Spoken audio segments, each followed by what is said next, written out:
Forrest Gump dies and goes to heaven. He's at the pearly gates met by St. Peter himself. However, the gates are closed and Forrest approaches the gatekeeper. St. Peter says, "Well, Forrest, it's certainly good to see you. We've heard a lot about you.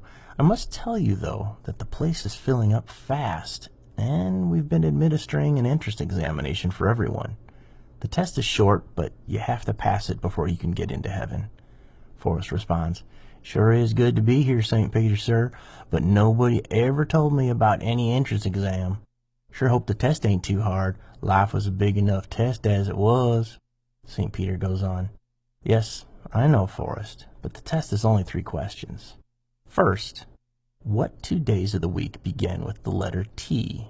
Second, how many seconds are there in a year? Third, what is God's first name?" Forrest leaves to think the questions over.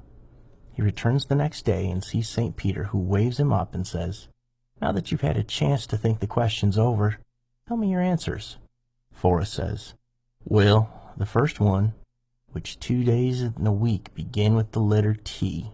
Shucks, that one's easy. That'd be today and tomorrow." The saint's eyes open wide and he exclaims, "Forrest, that's not what I was thinking, but you do have a point, and I guess I didn't specify, so I'll give you credit for that answer." "How about the next one?" asked St. Peter. "How many seconds in a year?" "Now that one's harder," says Forrest. "But I thought and thought about that, and I guess the only answer can be 12. Confounded, St. Peter says, 12? 12? Forrest, how in heaven's name could you come up with 12 seconds in a year?" Forrest says, "Shucks, there's got to be 12.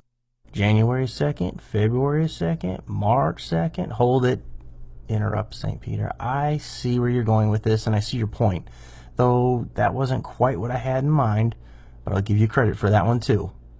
Let's go on with the third and final question. Can you tell me God's first name?" "Sure," Forrest replied. "It's Andy." "Andy?" exclaimed an exasperated and frustrated St. Peter. "Okay, I can understand how you came up with your answers for my first 2 questions, but just how in the world did you come up with the name Andy as the first name of God?" "Shucks, that was the easiest one of all," Forrest replied. "I learnt it from the song. Andy walks with me, Andy talks with me, Andy tells me I am his own." St. Peter opened the pearly gates and said, "Run, Forrest, run.